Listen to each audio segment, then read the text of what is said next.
بسم الله الرحمن الرحيم. السلام عليكم ورحمة الله وبركاته. وعليكم السلام ورحمة الله وبركاته. waxaan halkan idinku soo gudbin doonaa qiso aan idinka soo duwi doono telefishinka Hargeysa. qisadan ayaa waxa ay sheeko la magac baxday qisadii Mulax Beyle iyo guurkii Xasan. waxay qisadan ay ku saabsan tahay ninka lagu magacaabo Xasan olol jaamac oo ah ninkan odayga ah ee dhinaca fadhiya. qisadan ayaa waxay tahay qiso dhacday sanadkii 1948 waxaana ay ahayd qiso ku saabsan guur dhaxmaray isaga oo Xasana iyo gabadh Jiniya ama jinka ka tirsan oo la oran jiray Amina Sultan oo jinka ka tirsan waxa uu Xasan qabay muddo waxaana ay u dhashay sida uu noo sheegay caruur fara badan oo ilaa 14 gaaraysa. bal haddaba sheekadaas sidii u dhacday sidii isku guursadeen sidii ay u wada joogeen iyo waxyaabihii dhaxmaray muddadaasi iyadoo qisadan waxay runtii qiso cajiib laga yaabana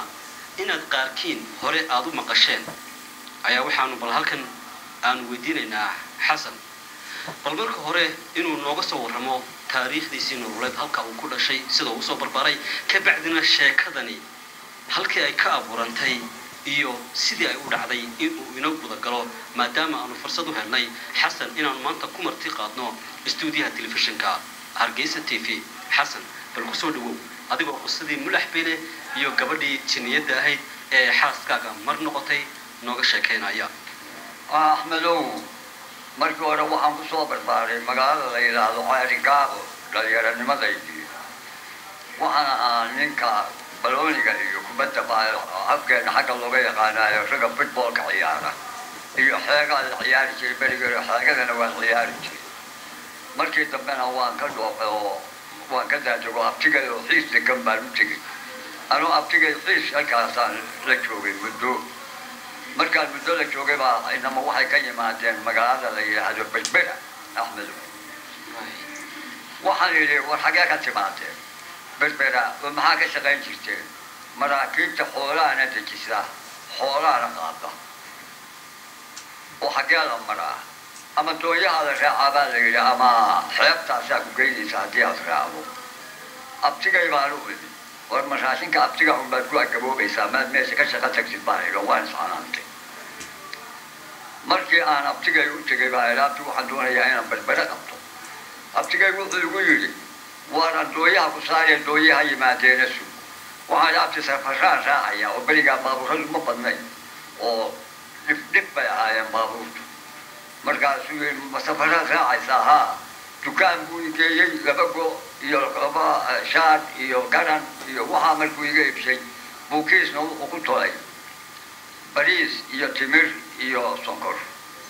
markaasuu laba rubood oo rubaabigii Hindian manigii berigii hore socon jiray ah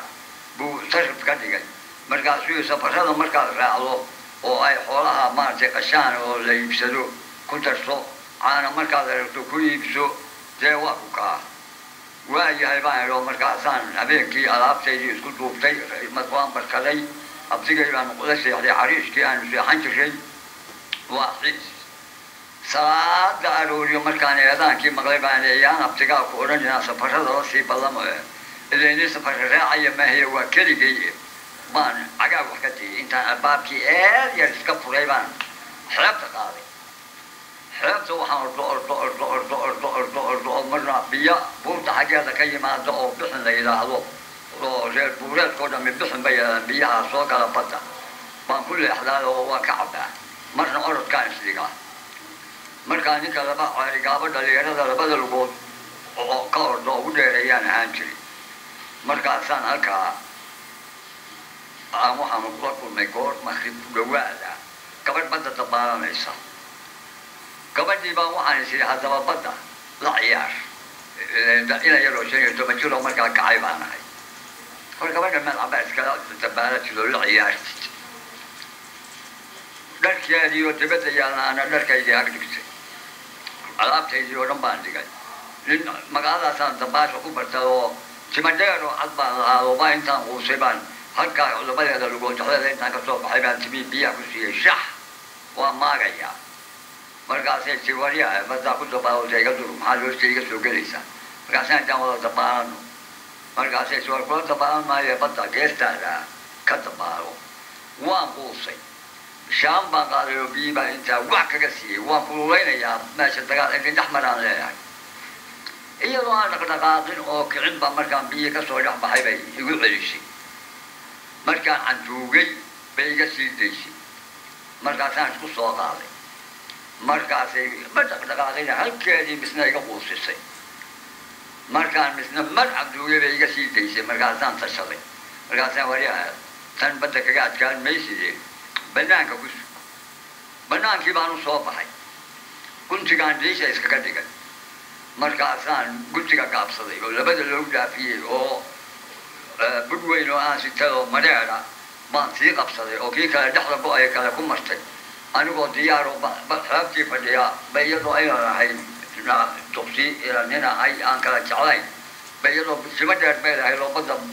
marna sidaa simiila marna sidaa oo xadreynaysa bay igu soo baxday markay ii soo jirtay badda ka soo dhammaatay baan kala hortegay budkii oo dharkayay kaa qaadanay intaan dharka qaadan naagtays maxaad bari ka ciilbeen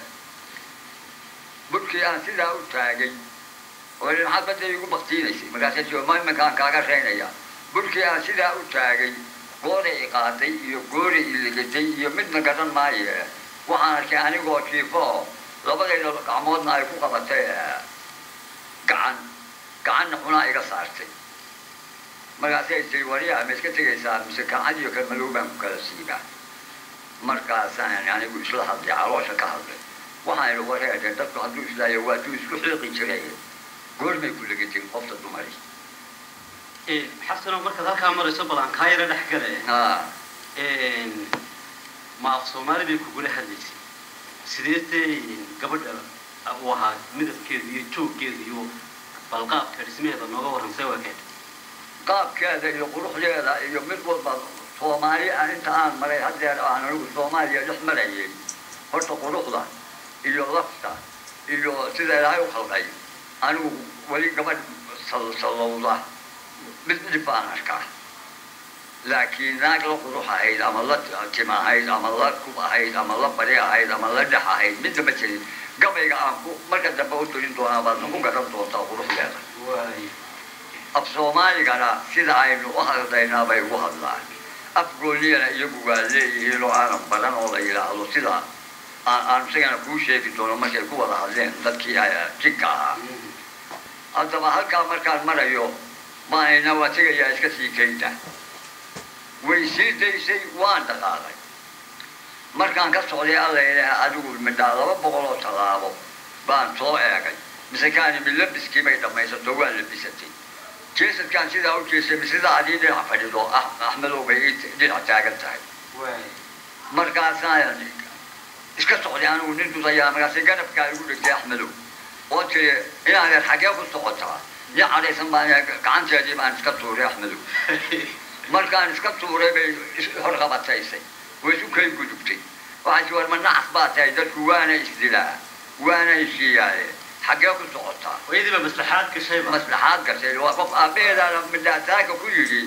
jin iyo insi u hadesho baan kuu guurinayaa soo kaxayso marka anay heshado meesha iska kay geli mayso hataanay rabin markii horey badda bay igu baktiin lahayd madagaba arkeene cajiib markaasaan axmedow aan berberac noo dudaya cadhadee waad garaysaa nin laga adkaaday baan afko berberac ku socdaa markaasay tiri oo berbera intee ku gaadhaysaa markaasaan intee galabta haddaan gaadhi waayo berri miyaanan gaadhayn markaasay tiri carruuray cayntaan baaday berri saa dambe saa ku 10 casho kuma tegi kartid haye masaasay u fogtahay saasay u fogtahay markaasaa ay tiri war heede maantoo dhanna waad soconaysay waa inaan yara waa tahay waad gaajoonaysaa guriga iyagiyo halkale usii hoyo marka aad cashada iyo shaahaaga iyo wax walba ku bislaysato meeshii aad u socotay labo markaasaan yidhi oo reerku waa xaggee oo aadna sasha loo yidhi oo maad cashadaada iyo shaahaaga intaad ku bislaysato markaad deregto dayaxa raacdid si aad وقولوا واجب بالبلاد marka qiyaastii may ka daweyneed xasan oo xagga dada مثلا ما يوحى كاسو الشيء كانوا يجمع دوين لكن ويجي دوين لا حاجة درسها لكن عمري لكن عمري وين وعي كاسو الله تسمع كمان مغني مركان يا وحي مركان أنا واسجد يا فرتكي ما أنت أنا كاس كهلا أنا وجا مركان تاريخ لنا يربان هاو وحنا مقرنا يا سجد يا فرتكي هاي لو شنيو سجدتك واتي تقال كي لقى صون ولا لا بعد شنيو فرتكي مركان شنيو فرتكي دبدت بان سنت حلاسن لو بان قرنا يا مركان سجد يا فرتكي هاي وقتي هسان وقولنا مركان سيتري واريال كي يجي هكذا وشيء فرتكي يقولي مركان ثاني واريال كي هو حقه مركان سيتري فرتكي يسوق وهالكدو مركان ثاني واي لما حد يبوتي بي أحمد ويجلسي كعنت أنا ويقبل ستي حد يبوتي ما يجلسي إلى بوت لا إلى بوت لا ما كان يا واحد يبوت ده كذا أنا قلت حاجة يا مركز سايتي مركز أنا من كنا ومولع كنت كذي أوصل عمل نقصي بيقول صويا عاد الله يسيبه ولا تاه يسيبه مركز نقول صويا عاد بي إلى بوت لا حاجة زبايتي ما يصير أفهم كشينا ويك. هي قصة. عبار واحد يقول له مركزي أنا جاي مركزي. أجول ما يقولي من السلطان هي ما يكرر إيسا. مركزي هذا ها. مركزي ترى بهي مركزي أنا قال. شيء يسوي واحد يسوق حيسو. هو كوكوري يعني. إذا كاير منصور ولا ما أدري كستان. أنا قلت لي يسوي واحد ما كان عقانه إذا كانوا كونا مقاشة كانوا كوما مقالة واحد موديا إيش ذا خير كي يقضي إلى هذا خير كقولت كنت جانا شل إلى هذا وأنا وخيرنا أبرشلو ماشي تجاه بام مقالة بدل مقالة بانو كلا قاتل وبعد شيء أبرشلو أوكله بانو قاتل وخيرنا أبرشلو ماشي تجاه بالمولي مركز ثاني هذا إلى عوض ولا كشيء والله يقول صويا مركزي سيري مركزي صار هو يجا ما جلسوا مركزي هذا جواي أنا سود حقليني له بول تفري سيو أنت أنا باسو ويجيل إنه يا كباي مركزات كاسو سيدا ويكاين ده كلفتو ما كامل وإنه وسيدا عينه من هذا وادد عين كيلو وادد عين كذا وحما حجابي وحما زي بتر ساعي وحلي وسمي ما تشري رجل الدمر يعرفون يعدوا البولي ما يوا رجل تكني مركز دمر ما هذا كان يعرف رجل بيها هاي تكذي وصار من نقصيك ويقول صويا مركز مسلم بقى أنت مسلم بيها هاي ما سني ما كان وجهي مركز سويدي مركز هذا سيكبول كان سيفريسو ما تبي هو عندك إذا صار لقيت استماع يا بوفشكا أقل يرول لك بالي جري مركز سان دكتور ودك ويجوا أبغى لبدل بقى يسكوا قارة مركز سان مركي كالب دان كبر بوت وعرف ولا عوض ولا وان دقيقة سو مركان سيالي وكافو قالي بان سيري بوت دلي أن سيدا يجب أغل في قصورتي شو أغل كابا يستيشي أغل كنفتي سيبا قصورتي مركاسان فتدر لكم نفتي قلت أحمد مركاسان نفي قد بيسي أنا هو بدنو بقطعي هيا مثلا بقين لو كودني لو كسر قدوي أنا هو بدنو دم تاعي هيا بال بي ما تين كبدي يعني ما كيو وصل سو بحالي ذاك باي ويا ولا سو كحي وين فقرا هو أي سمع سلطان كيو قواش كيو مشايخ كيو رقمنا فديان واحد يجيبه قصيدة ما ميل كسوكل عذاب كسوكل يخدي